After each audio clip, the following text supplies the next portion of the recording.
Hello and welcome to the Too Much Dip podcast. My name is Dave. I'm a host. I'm going to get us through this thing. Joining me in studio, Dylan Shivery with the Celsi. How did that putt not drop? Are you kidding? A little too much juice on it. Are we doing that later?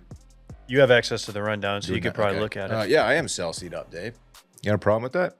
No, I did that hours ago. I'm trying to podcast at an optimal level, and Celsius is going to help me get there. So, well, people are really talking about my circling back performance today. They're saying that no one has a cockier sip than me, but I got a guy here in Wisconsin that's got the cockiest sip I've ever seen. It's KJ.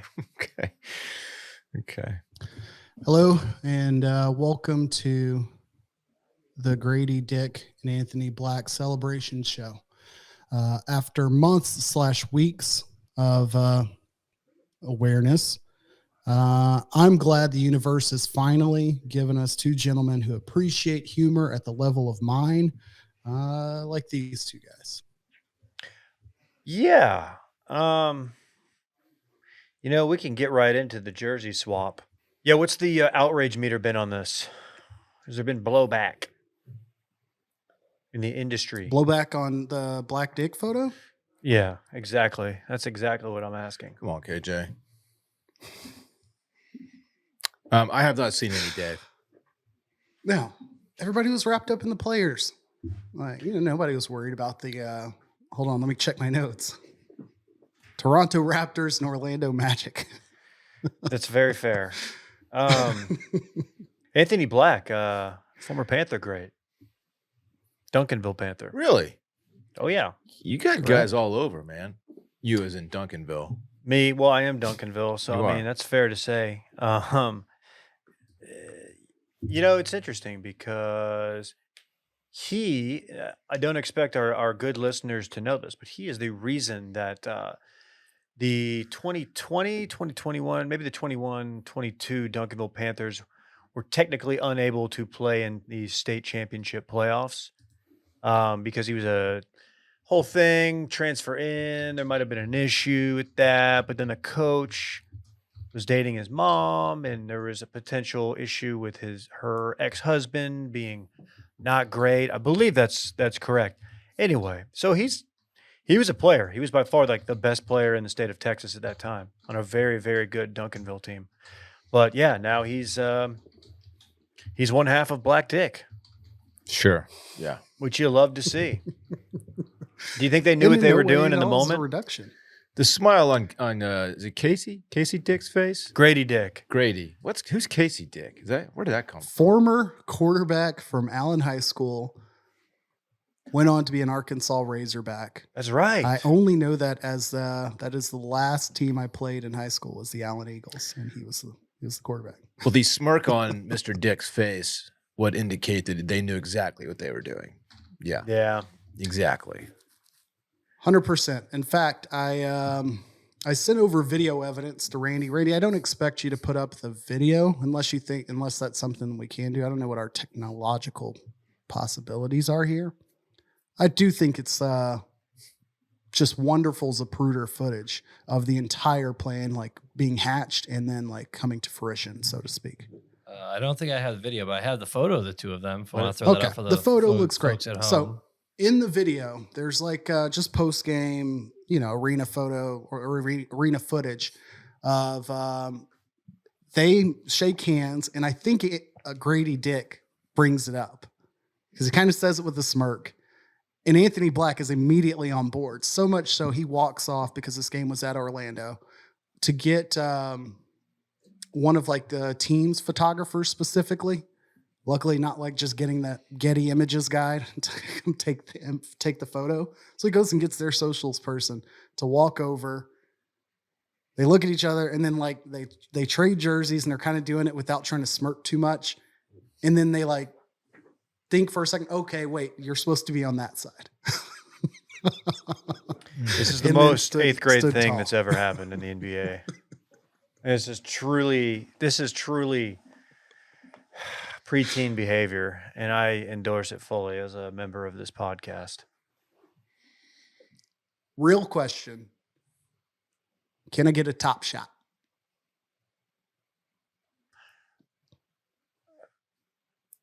Are you talking NFTs? He's talking NFTs, and I'm thinking like, okay, I feel like we spend a large amount of time bashing the NFT world, but I feel like this could be the thing that sends it back the other way, right? Is this the momentum builder for the NFT market? Top Shot? Bro, I have a feeling NFT's about to go to the freaking moon. Did NFT Nick tell you that? You heard it here first. To the moon. Dude, choose rich, please. Choose dick. That's my new catchphrase. Hashtag choose dick. Okay. His All-Star voting campaign needs to begin now. 2025 All-Star game. It's gonna be a while. Not to you know what? Hey, I'm not selling my Grady Dick stock, but come on, man. Come on.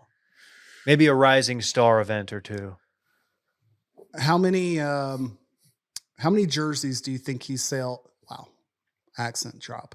How many jerseys do you think he's going to sell during festival season? Got that throwback dick? You pull up in that throwback Jayhawk dick? You got that fresh dick? Dude, the Kansas throwback, I got to give it to him, man. Kansas, for as obnoxious of a fan base as they are and just a program in general, objectively cool uniforms, I think. I like their unis. I like the logo. Like their everyday ones? Yeah, Okay. but especially the old school ones. They're fine. Okay.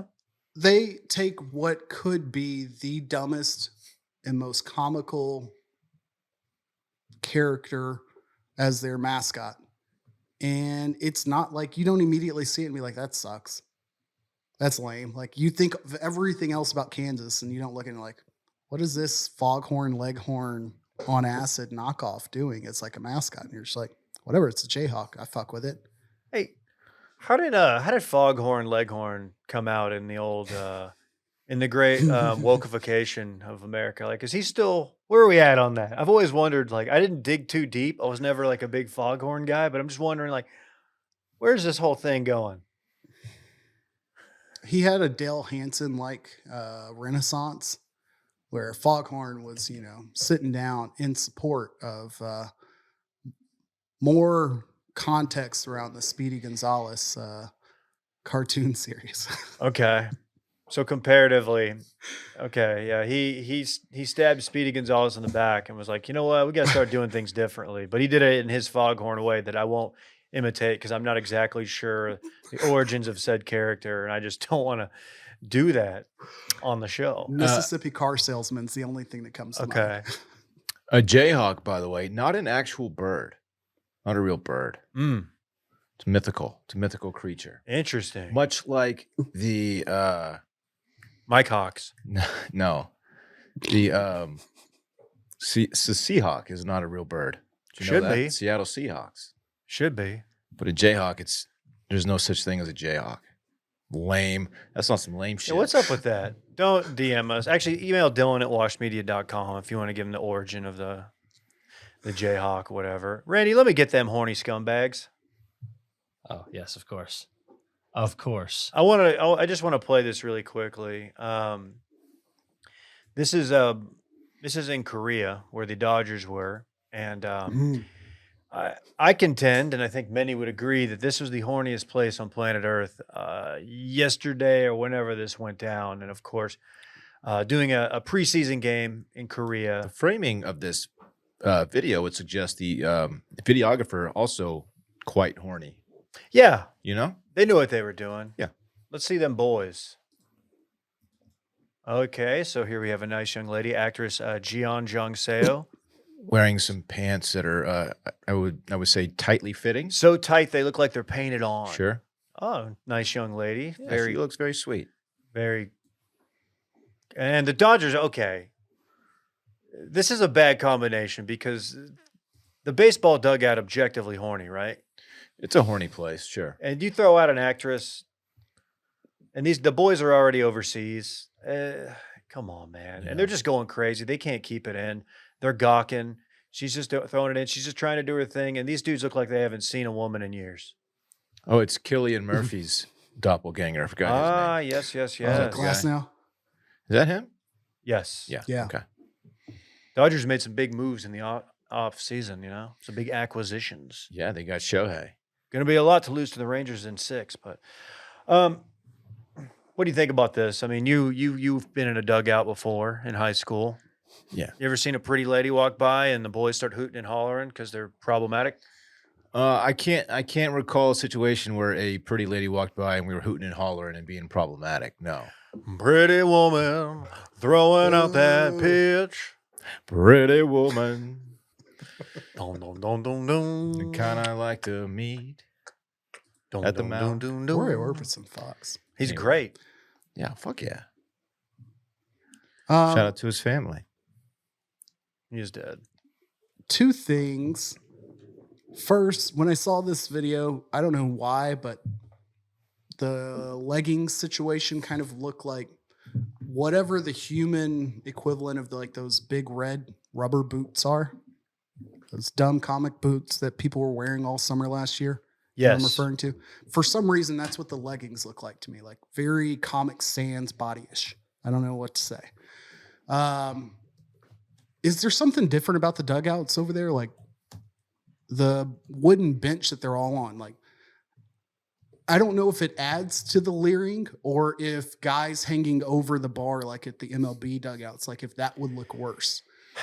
That would look more jail yardish to me, but for some reason, the guys just sitting on the bench, just letting it all hang out, looks a lot more aggressive. It does kind of give New York City construction worker, Yes. like they're digging something and they're just kind of leaned over it, and like a lady's trying to walk to work or walk her dog, and they're like, oh, they fucking are. Like, there she goes, oh, right here, and they're whistling at her. That's what I was picturing. Cat No calling. offense. Cat calling. Yeah. Why is it always construction workers? I don't know. They got a bad rap. They do. They're just stigmatized as being just horny mother effers, aren't they? Baseball players are the construction workers of the sports world. That's fair to say. Yes. I love it. I'm gonna add that to run it back real quick. Put that on a hat, Randy. It's always Balboni's, boys. That's good. It's got those 6.5 foot chains. Hold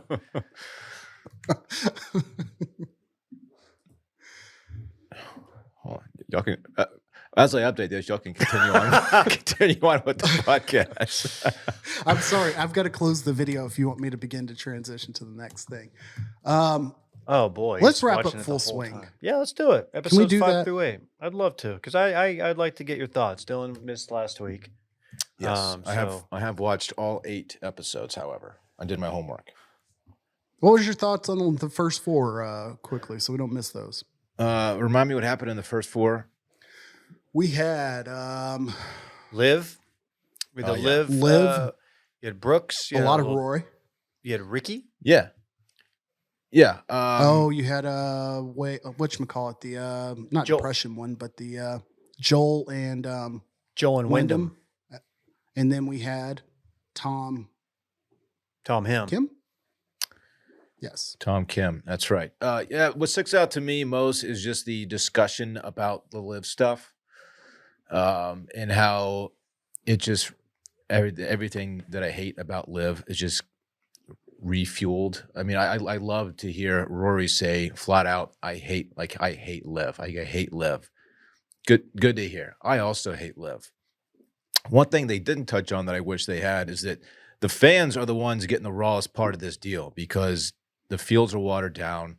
Like this, I mean, okay, if you want to go chase your money, go chase your money. Like I understand why people are jumping to Liv, but it's just become only about that, and the fans are the ones who, it affects the product out there, and I fucking hate it. I hate it. Yeah. And I don't know if you heard our show, but my biggest issue with that coverage, I think, was that they were talking a lot about the Liv stuff, but they never really talked about like that one thing. Like the whole who's funding Liv and why that might be ethically bad. They don't really mention that. They really like to focus on like the greed aspect, which, okay, that's fine. You have Brooks coming out and being like, yeah, I did it for the money. Dustin Johnson too.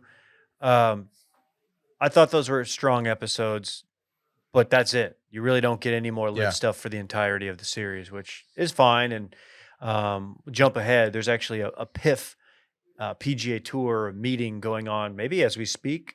The Tiger's there with a lot of the investors that are going to be backing the tour. Justin Timberlake, I don't know if he's there, but there's a lot of crazy names. I know LeBron's on there. I doubt he's at this meeting. Very secretive. It's someplace in the Bahamas. So there's movement on that front. And that's about all I So can tell you. sketchy and unnecessary. It really It's is. so And unnecessary. you're getting flight trackers being like, yep, this is definitely Tiger's jet. It's here right now. Yeah, it's kind of sketch. But anyway, episodes 5 through 8. Did you need the Fitzpatrick episode? I didn't know that he had a brother. Definitely didn't know he had a brother that was like flirting with the tour, making the tour. The European tour. Yeah, so to like feature a guy that no one knew about was a little bit odd to me. It is a cool story, and I love that they put a bow on it with him actually competing in what tournament was it? The Open Open Championship. The Championship. Open Championship. So obviously a huge stage, and the dude was climbing the leaderboard. That was really cool to see. But I was like, I don't even remember his first name already. Alex. We didn't need a whole episode on Alex, I don't think, but it is a cool story. Glad that he made somewhat of a name for himself, and like as Yeah. he said, took one step out of his brother's shadow, which is really cool. KJ, you are already familiar with Alex just because of his girlfriend, right? That was the first stage in which I began to pay attention to the episode. And then when I realized, oh, wait, this is the daughter of the woman who played 8 months pregnant in the Griffin Cup or the what event? Some event. I can't remember what event it was, but Indeed. some major women's major. The footage of the Griffin Cup looked absolutely trash. What? Early 90s, like It's bad. LPGA photos do not hold up. And this is not intended to be a shot, but whatever the golf shoes are that Dylan claimed as like his, and they were out of style for a while. I don't remember what those are called. Green Joys? The two-tone, like very classic Green Joys. looking shoes. Green Joys. They're all like fitted in those and like heavy cloth vest. Anyways, whatever.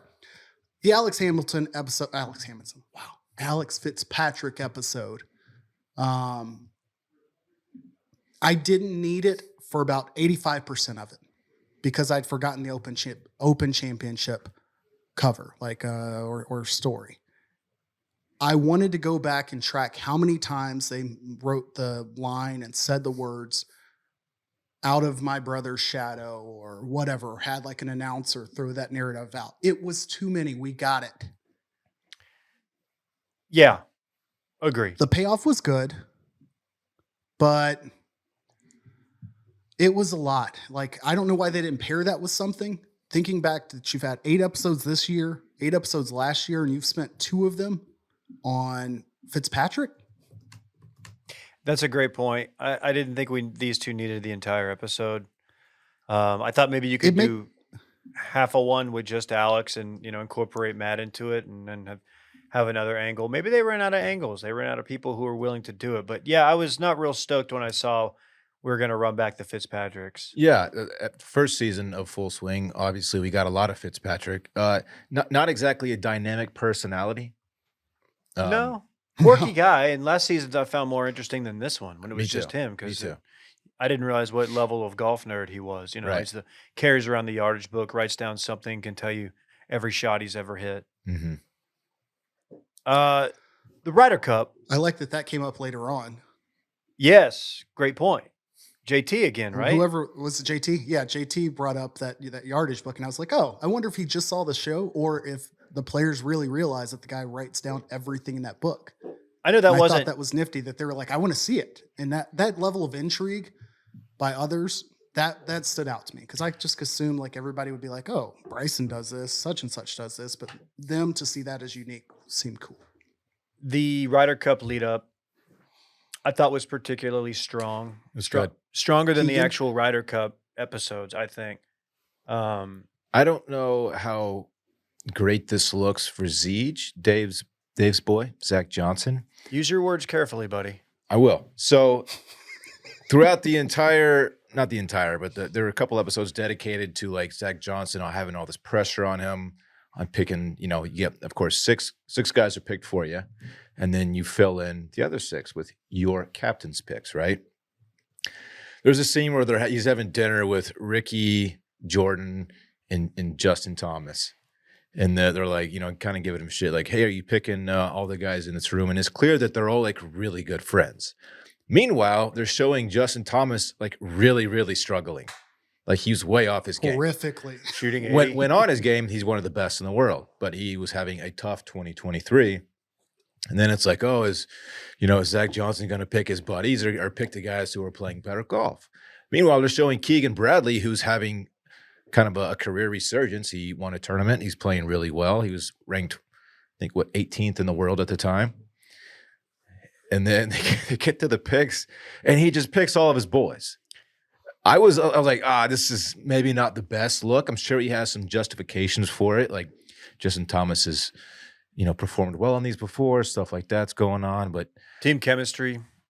Jordan Spieth, I don't remember how his 2023 was going, but I don't think it was that strong either.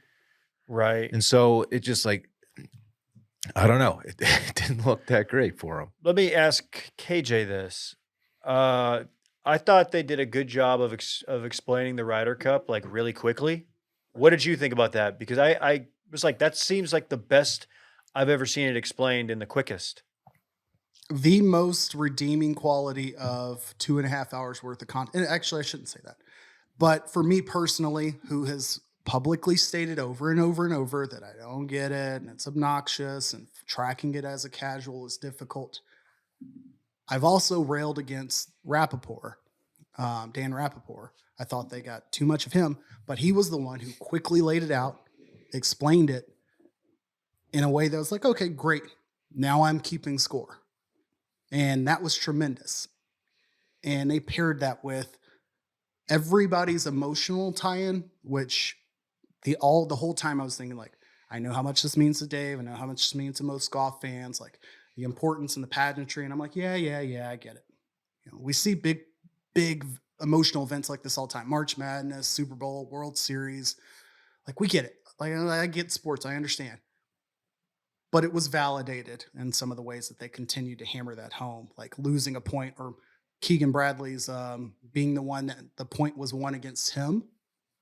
I felt like that was a critical thing that I wouldn't have understood that how that would contribute to like his heartburn about it or him not being picked.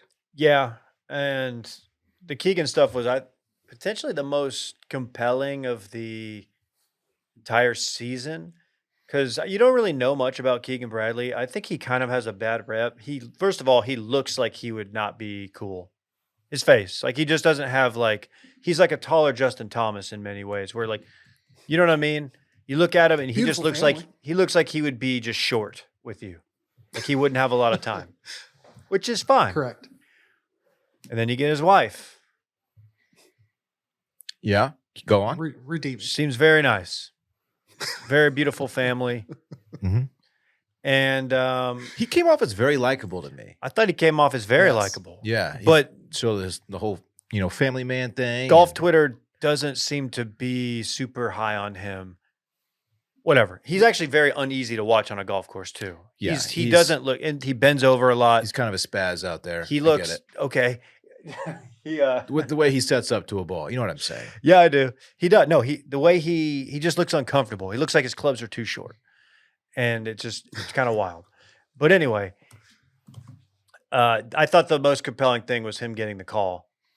Because you knew. Which he took very well. Which he did take it very well. Of course, there's a camera in his face, so shout out to him for he had the option of saying, no, I would rather y'all not film this either way. Tough phone call to make to defend Zeej a bit. Tough time to be a guy who laughs at awkward moments as like a defense mechanism. Oh man, the immediate smile after he hung up.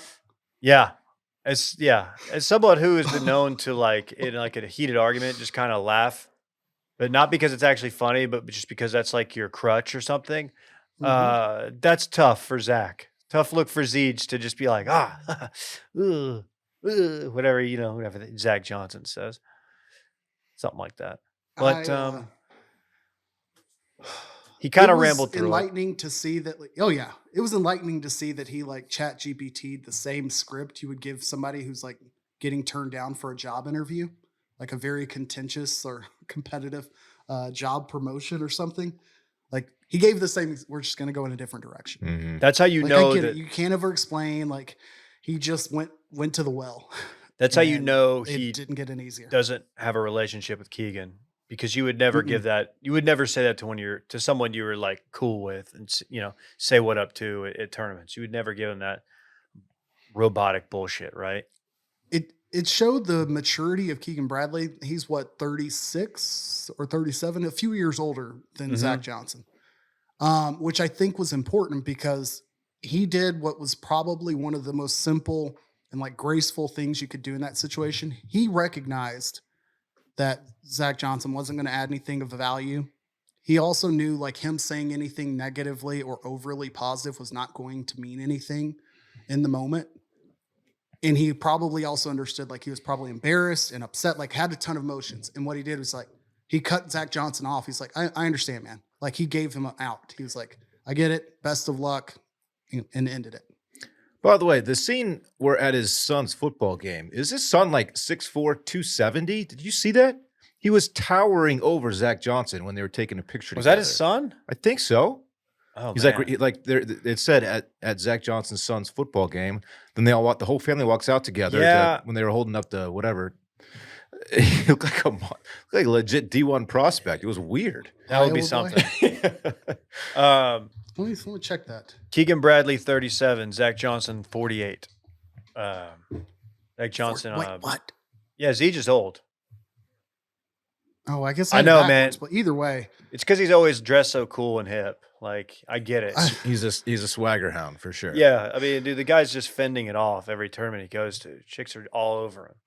Total hound. yeah, I was way off on that. But either way, Keegan Bradley was the more mature one in that. And Keegan came out of this looking really good. Yeah. You're absolutely right about that. He handled it the right way.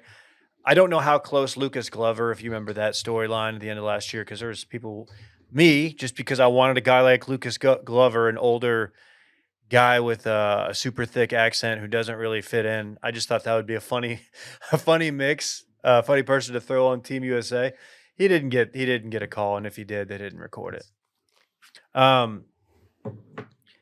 As far as the actual Ryder Cup stuff goes, neither locker room or neither side was going to let the cameras in. They decided that before, and that was kind of a thing. People were kind of upset, but I actually get it, especially if you're Team USA. You'd like to win. You'd like to not make, you haven't won on European soil in a long, long time. So these cameras aren't going to help. yeah, that and I think there was a high amount of provide access, provide feedback, but none of it was really in detail regarding strategy. They talked about it. They talked about how bad Friday went for the Americans and if they're going to change anything. And they deflected all those answers, rightfully so. Which, like, I don't know if it's a matter of their concern about things getting shared in the moment or just in the future, but you didn't even get anything strategically really from the Europeans. That wasn't just general, we felt good about our matchups, we sucked our plan, we leaned on the crowd, blah, blah, blah, blah, blah. Yeah. I thought all in all, the only thing compelling, not surprised, was the Joe Lavaca, Rory altercation, Shane Lowry in the mix, which was really funny looking back. Because I remember seeing it and just thinking that the Euros were being such babies about it. And you know what? I haven't changed my tune on that. I think they were. It's a little much, dude. Like, I think I call Lavaca. I think Lacava. Lacava. Lavaca. What's Lavaca Street? Lavaca Street is a bar we go to. 100%. Lacava. I thought that was a pretty poor thing to do, to be honest with you. I mean, the move was okay, but to linger on the green while Rory's like lining up his putt, I thought was a pretty piss poor move. He lingered. In a sport where they take this shit way too seriously, I know. like the etiquette, aspect of golf. I thought it was a little poor. I think that Rory also forced the issue. Like he was, and rightfully so. Like it's up to him. He could have let that moment continue. There's no reason that he should have or like would want to, aside from like the general showmanship of it all. Like, you could have let Lakav out, go out there and drag it on, and maybe he'll take the club out and ride the horse back to the side of the green or something. Like, you don't know where it was going to go. But he did step in and like begin to approach his putt. And like, I do think there's a balance of, yes, Lakav was wrong. They did a good job of giving us multiple angles, and Shane Lowry was irate from the beginning, but you could tell it was so loud and like wound up that clearly he felt the need to repeat himself 10 times and restate it after the fact from 20 yards out. If that Rory putt had gone in, I want to know what that story looks like, because we don't get the valet stand issue. We probably get like the complete opposite, and nobody would have given a shit about Joe LaCava from the European team. They wouldn't have said he lingered too long. They'd have been like, F them, we whooped their ass. That's kind of my issue is just where he brought it back up, an hour later, 30 minutes later, whatever, when they were, and I read something that Shane Lowry apparently in the locker room was really like getting everybody hype, talking about it. And I guess it got Rory a little too hype, and he went out there, and I'm assuming he brought it back. He's the one who initiated it. And then you got Bones there. It's kind of in the way. Bones is like, it's Bones. He's just there. Um, And confrontational. it just, the whole thing is just fun. It was so funny. And I'm Yeah. glad they got that. What we didn't get was the Spieth 3-wood driver situation where Zach kind of called him off on a club. And then next thing you know, Spieth puts one in the water. That would have been interesting to hear about, but you don't get any of that. And that's that. Is that what they reference when Zach was talking about there's so much going on, and as a captain, I am available to the players for like when they want to ask, what did the group ahead of me do? Like in relaying some of that information, I wonder how much of that was tied to that, and maybe they specifically edited that out. Yeah. I was very curious about that. The Justin Rose moment was tremendous. Like, again, watching it from the perspective of an American and knowing how it went down and knowing how it ended was a little bit difficult to like find myself enjoying a lot of the European team success, especially because I knew how big it was for Rory. I'm not like a hater, but whatever. It was hard to watch like the Ricky finale or, how things finish, because I think Ricky's right. It wasn't, I get the never die mentality, but like for them to like spend a couple minutes on you don't surrender the final putt. Like, okay, whatever. I'll go with Rory's opinion or Ricky's opinion here. I'd kind of forgotten about that. And when they ran that back and Ricky, I was a little bit shocked that Ricky was still kind of like, I don't get it. What was wrong with me giving him that putt? Because I am team, like, you don't give him that putt. And it kind of made me a little mad seeing it again, but I didn't spend too much time being mad because again, I'd forgotten all about it and hadn't thought about that in months. But yeah, I think all in all, Justin Rose, somebody I'm for some reason have an irrational like dislike for. He came out of that really likable. He's a good dude. It was cool seeing him get the call. And shout out to the Euros, man. They just seem like a way more chill bunch to hang out with. And I know we talked about this when it happened, but Patrick Cantlay's decision not to wear a hat was fucking stupid, in my opinion. Like, if your opinion is that you should be paid for the Ryder Cup, I can get behind that. That's fine. But to be like the only person out there not doing that, and then in the press conference afterward, he's like, "Oh, the hat just didn't fit my head." Okay, what is it about your head specifically that the hat just wouldn't fit? Like, You've got hats that don't fit your head. I got hats that don't fit mine. I have a big head. There's not a hat I can't put on my head though. Like they can all But work. if there's some hats, like if there's some high crown rope hats that that was the Team USA hat and I had to put that on, I would feel like a dickhead all day. Now these, I don't know. It seems like that's something you can get. Maybe you could get a special one made as it's the Ryder Cup. So maybe in the months before when they send you the gear, you could say, "Hey, this hat kind of looks silly on me. Is there any way I could get like a, I don't know, a different something or other, get a Mhm. lower profile?" There is a way to do it. For him just to be like, "Yeah, I'm not going to wear the hat." Okay. Yeah, you don't think Adidas or whoever the hell is sponsoring it isn't there with 5,000 Yeah. versions of every size? You'd think so. Because again, Zach Johnson had one on that melon of a head. Everybody else probably can figure it out, but No, that's fair. But in his defense, he was like the lone played lights dude. out. He's a dog, and as much as I don't root for that guy in anything, I want that guy on every Ryder Cup team going forward because he's you got to have the complete dickhead who goes out there and makes long putts. You have to. So there. Enough said. How did you feel about the JT redemption? I mean, we talked about it a little bit during the Ryder Cup, but like they played the JT story over 2.5 episodes, 3 episodes. And obviously, we know how it ended for him. He'd had success in the Ryder Cup and like it finished on a relatively positive note, but you got to see a lot of JT. I shouldn't even call him JT. I feel like I'm referring to like J Kid as J Kid. You can call him JT. But, you can call Pards. I hate it. Dylan calls him Pards in private. You know, Like was that, satisfying? Because I feel like that was really the height of the American story was him. yeah, I thought his entire season was up and down. He had we've talked about it last time, the asshole remark, I think, the toast to Mito Pereira, Mhm. PGA, just kind of a dickhead move. You had him referencing Matt Fitzpatrick, which may not have been malicious. It probably wasn't, but I'm still getting the vibe that JT is like talks a lot of shit about you behind your back friend. Did it to Tom Kim. What did he say about Tom Kim?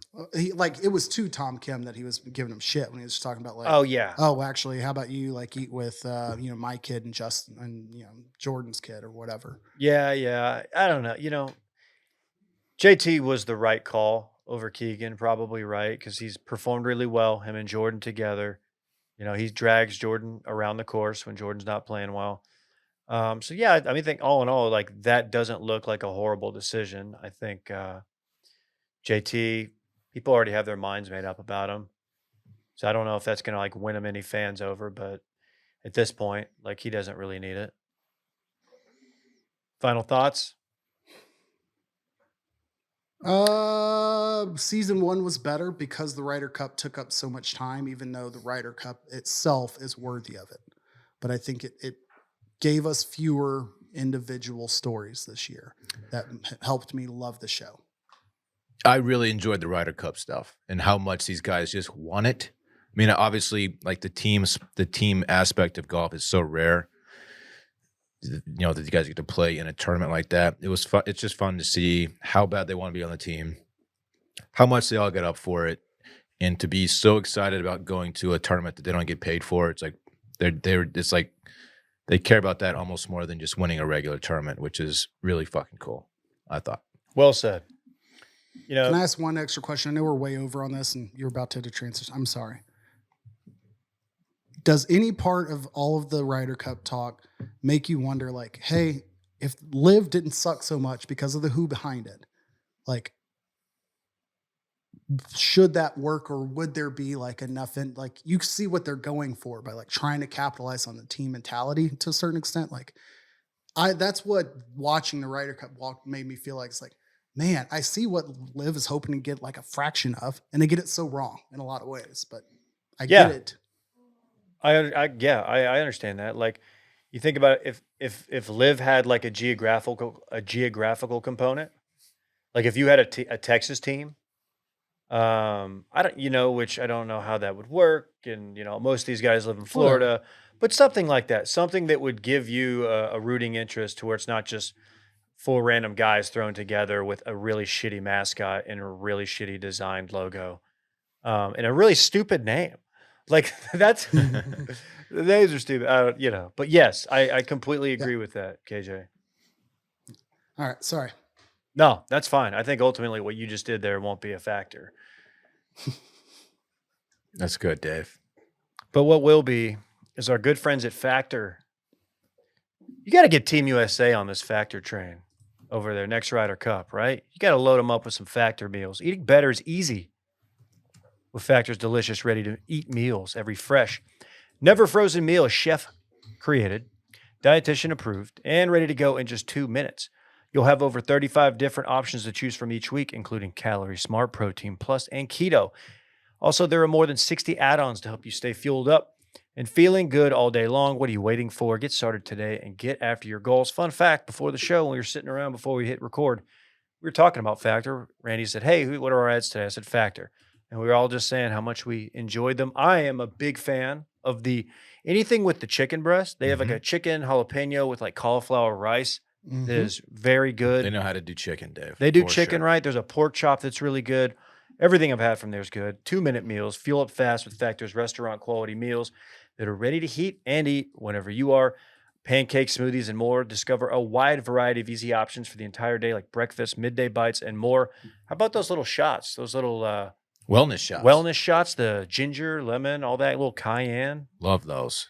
Sign up and save. We've done the math. Factor is less expensive than takeout, and every meal is dietitian approved to be nutritious and delicious.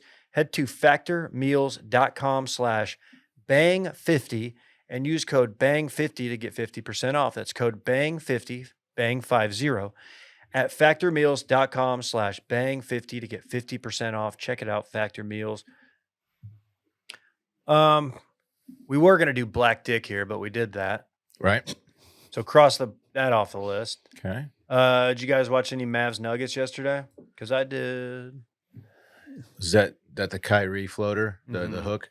It was Yeah, with, the, I with saw- the offhand. I saw that play. And Those- on an empty stomach. Ramadan Kyrie. Yeah. That's what they say. That's what they were tweeting. Mm-hmm. Pretty You- sick. I missed it live. I too have seen 17 angles of it. It's beautiful every single time. Yeah, it's weird rooting for a team that you know the best player, maybe in the entire NBA, is playing against unquestionably the MVP leader, and they are best friends. And you think your team should get destroyed, and you get an outcome like this, and you're like, man, what does this mean? And then I kind of just go down a negative rabbit hole about it. It means nothing, but it was awesome to see yesterday. It's a big win. If you look at it, I mean, I'm not going to get too into the weeds, but it's really From weird. a standing standpoint. It's really weird seeing the Mavs have two really good centers and dominate the paint and score a lot of points in the paint and out rebound the Nuggets. That's just not something I'm accustomed to in this era of Mavs basketball. It hasn't been like that for a very long time. I'm just I wonder how many Mavs fans who have grown to love Kyrie, who were very skeptical early on for good reason, didn't work out for him in Brooklyn, didn't work out for him in Boston. How many people think that when's asshole Kyrie going to show up? Like, is that a thing that you ever think about, KJ? He needs more days like yesterday so that when they call him Kai in the Dallas sports media, I don't have like negative reactions all the time. You did name your son. I after wonder him. if it's, yeah, I did him and Forbath. I wonder if it's just maturity, which is weird to even like factor in at this point. But I think there's something to be said when you're 30 years old versus when you're the best player any person who's seen him play will call him like the best scorer they've ever seen outside of LeBron and like Kevin Durant from ages 20 to like 26. And everything after that and everything outside of the court has always been like, yeah, it's a lot to deal with. So I'm glad that he's calmed the hell down and is able just to play basketball. I think that's great. Yeah. I don't know. It's fun. I don't know what they're going to do in the playoffs, but I'm happy. I've tuned into every game and it's like, okay, this is a good product. If we can get Luka to stick around, I believe so. We have reached my favorite part of the basketball season, and that's not just because it's ramping up into playoffs, but it is absolutely peak NBA on TNT time of year because the games matter. They understand the stakes of like what wins and losses mean and playoff contention and everything like that. So the takes are getting more, tuned in. Did either of you see? I don't have it on the rundown, so I apologize. Did either of you see what the Celtics head coach Joe Mazzulla did last week during a game against the Suns? Did you see a highlight on this at all? I did not. No. Okay. Happens all the time in basketball where a player will attempt a shot after time expires, and a player on the court will attempt to block the shot.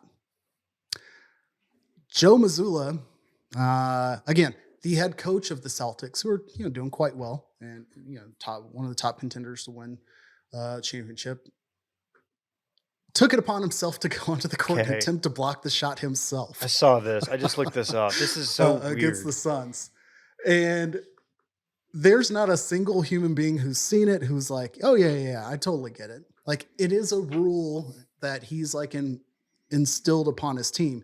You don't let free shots on our basket occur. I don't care if the time's expired or anything. Once warm-ups are done, it doesn't happen. That's the approach that they take, the mentality they took. You need to calm the hell down, coach, because it just looked fucking ridiculous. And it did make me wonder what other sport you could do this in. Like, is this, a pitcher's just getting an extra warm-up in and you get Dusty Baker out there and tries to fucking take a hack at it with a bat? I don't know how you would get to the batter's box, but like, what scenario in another sport could even compare? I think this is just Mamba mentality. Look, yeah, this isn't going to count, and you're just, throwing this up for shits and gigs. You're not on my watch, man, dude.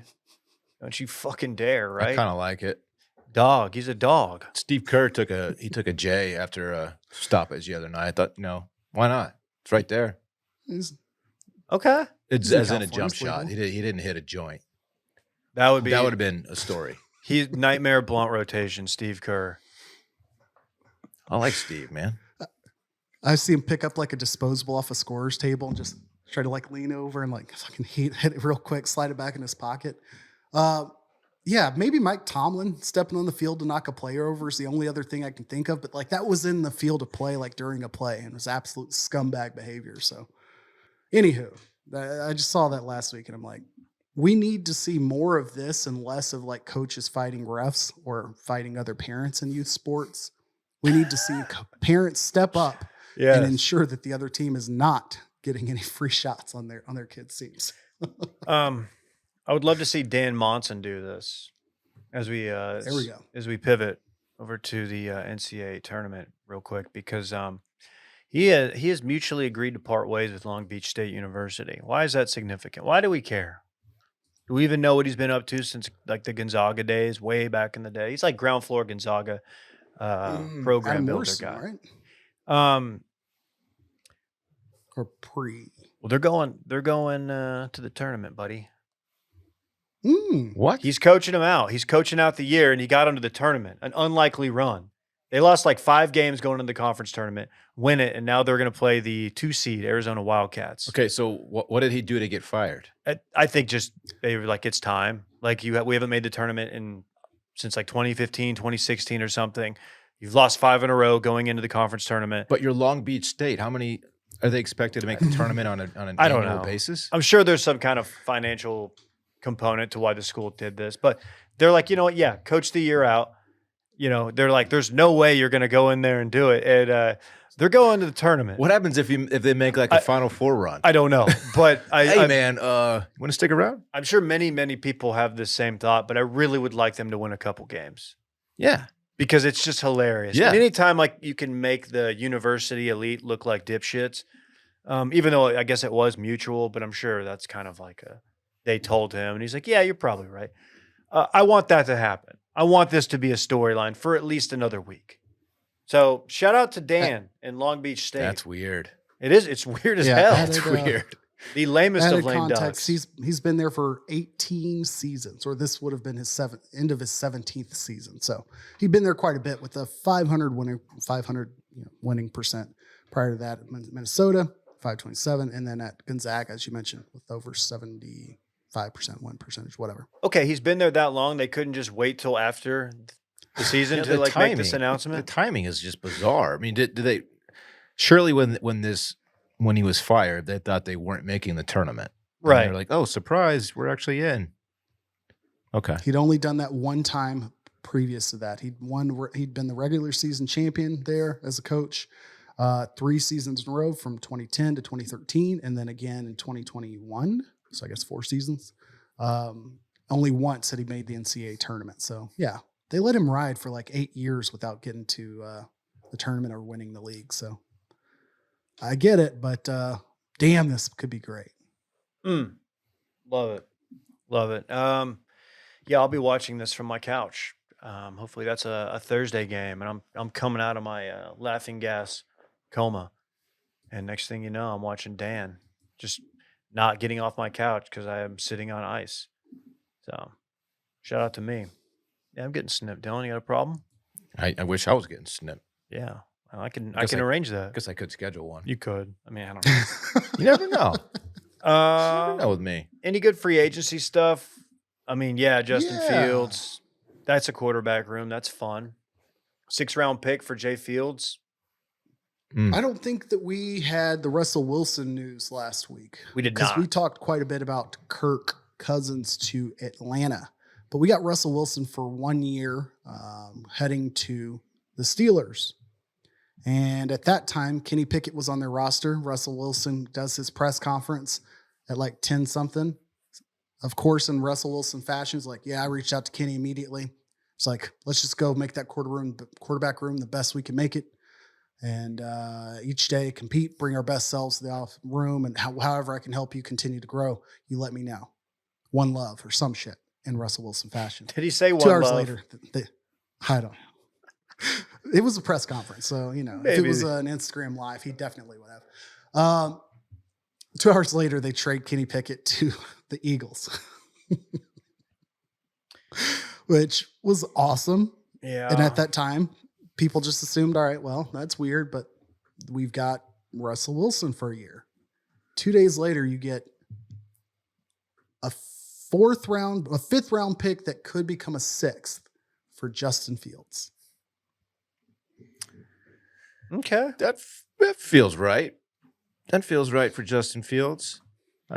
He was 2nd overall or something, right? That doesn't mean anything if you don't play like it. He was like the 11th pick in that draft, I believe. Oh, my He's bad. just, It's okay. He's Still a big pick. He's fine. He's fine as a quarterback. I count me as one of those who thinks that like he's going to be good in the right. He would be good in the right system. If you're Pittsburgh, are you happy about acquiring Russell Wilson? You're a Pittsburgh fan. No, that I'm not wouldn't either. That wouldn't do anything for me. Give me Justin Fields all day. Give me the younger guy, more electric, way more upside. Less cringe, Less yeah, that's fair. significantly less cringe. Not on TikTok in theory. Right. I don't know if that's true or not. We may not have TikTok, so who knows? May not matter. But just saying. Yeah, that was wild. And we also had we had RG3. I don't know if you saw him jump into it today. What'd he do? Why is he getting flamed?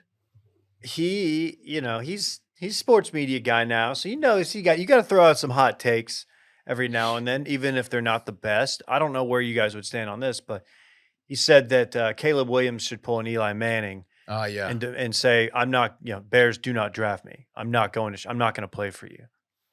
Basically, because of what you just did to Justin Fields, you didn't develop him. I want to be the best player in the league. I want to be the best I can be, and it's not going to happen in Chicago. So pull that whole card.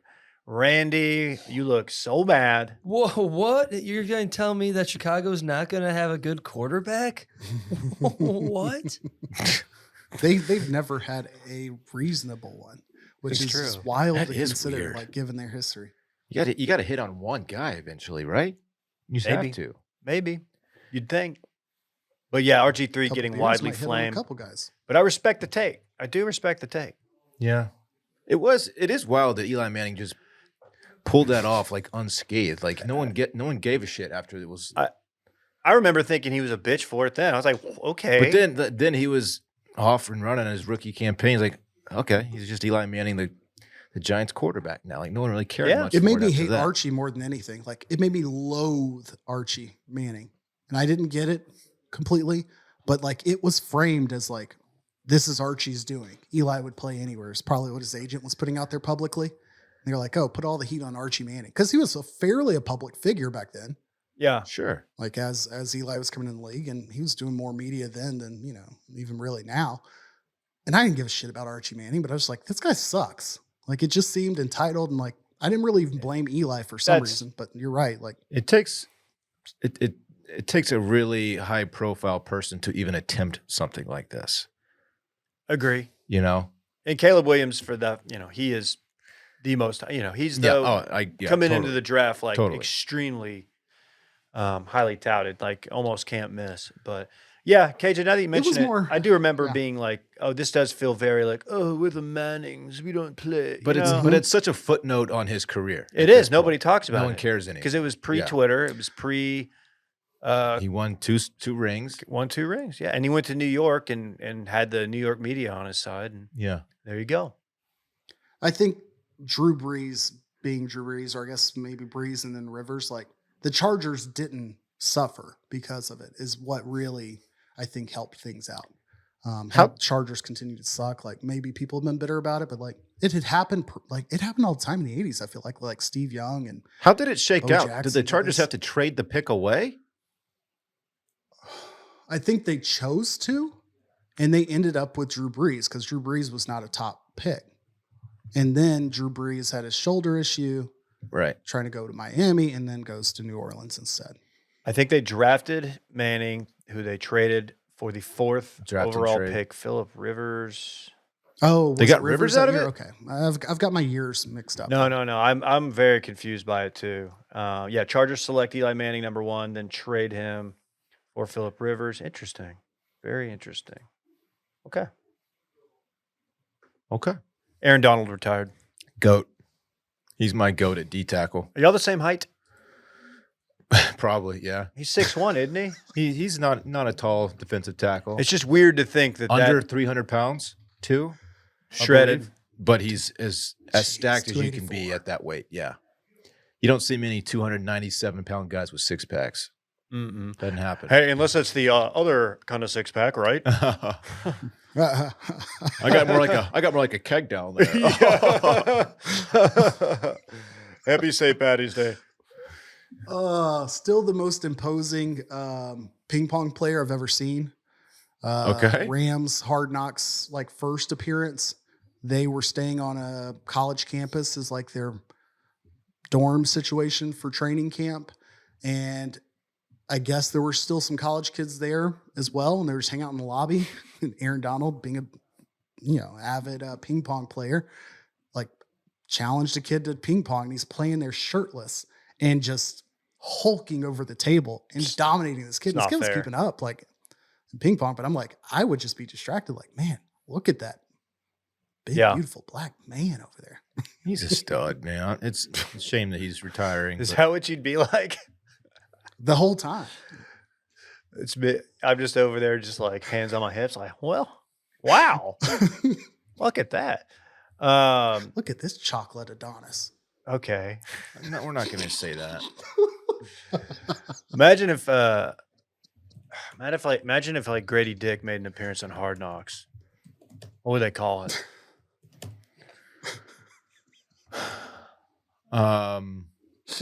I don't know, David. How about you take that one? Hard Grady. Okay. Maybe. The hard copy font. What else from the world of sports? Anyways. We should run it back. Is it time? Do you guys want to pick an overall who's going to win the tournament since March Madness? Oh, yeah. How's your bracket? Purdue. No. Purdue. No, South Carolina. No, be for real. I don't know. Boilermakers. I don't think we do that chant. What do y'all Lost do? to the Badgers. That is true. We did do. Damn. What's the chant y'all do? Boiler up. Boiler up. The Dokies. Let's go Boilers is when we do that. Let's go Boilers. All right, I'm riding with Purdue. That stinks, Randy. Speaking of That Drew really Brees, stinks. It's going to be Purdue, U of H, unless somehow that doesn't shake out because of the brackets. I don't think they're in the same side. They're both 1 seeds. I'm so confident they'll get out of the first round this year. Second round, not so much. There's no way they're getting out of Elite Eight if they even make it there. I'm riding with the Boilermakers, y'all. Texas getting bounced in the first round. Colorado No, State. Texas is good for a couple wins. No, they're not. The Texas stinks, man. They'll fire that coach if it happens, and probably deservedly so. I think he's got one more. Imagine if Rodney Terry was on Hard Knocks. What would they call it? Hot Rod. Hard Rodneys. What are you doing? I don't know. I'm just thinking of guys who have names that sound like penises. I think- Rodney's a funny name for a dick, no? I think we should do the segment during which we talk about what we already talked about. It is funny to call it a Rodney. Rodney. I'll lock in my pick real quick. Give me South Carolina to win the women's tournament. Ooh, I'll take Wow. one Going seed with the chalk. Texas. Very cool. I'm going to ride with those lady bears. The lady bears. Hey, They're Dave. looking alive. Pause down, bitch. Oh, you got me good. Ready? You just Longhorn spiderweb me? Yes, I did. Okay. We just covered you. All right, we're running it back now. Dave's new catchphrase is hashtag choose dick. Baseball players are the construction workers of the sports world. It actually makes sense. Keegan Bradley doesn't have cool guy face, per Dave. Stop with mine. Zeej, certified swagger hound. Dave crushed his segue, or his factor segue, excuse me. And finally, we're not doing chocolate Adonis, KJ. I didn't see that. And finally, Purdue stinks, baby. That's my pick. That's my team. I'm riding with the makers. Pause down. Makers down. What's our thing? Where the train, like a Boilermaker, like their mascot's a train. Choo choo, bitch. Yes. Is that what y'all I say? thought they were the big drummers. Y'all should say choo choo, bitch. What? Choo choo, bitch.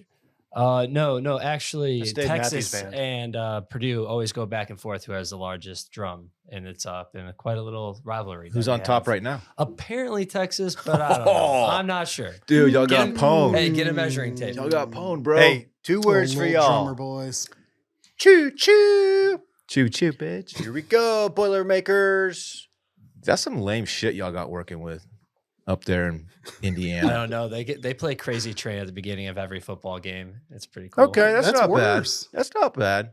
Hey, Fallout Boy randomly covered Crazy Train. Just wanted to throw that out there. Don't really know what the significance of that was. That's sick, dude. It did sound pretty good, I have to say. As a professional band, should be able to cover Crazy Train. I Wow. will be out next week. Dave will be here on ice. But good luck with your surgery, sir, or your procedure. You made me question whether I should come back Monday. You're like, I'm assuming Dave's out. I'm like, fuck, should I be I don't out? know. I don't know what day you're having it done. Like people go back to work like within 24 hours. You're fine, especially if you're doing this like Wednesday or Thursday. I'm You'll be different. all right. I'm different. What if your voice goes all high?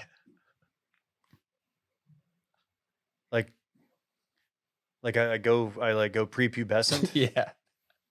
I don't know. That would suck. think For that's this is how what I this do for a works. living at this point. So Added running back item. Randy doesn't fully understand the procedure. All right. All right. Bye-bye. I want my chips with the dip. That's all I know. I don't want my chips plain. I want my chips with the dip. So bring them dips.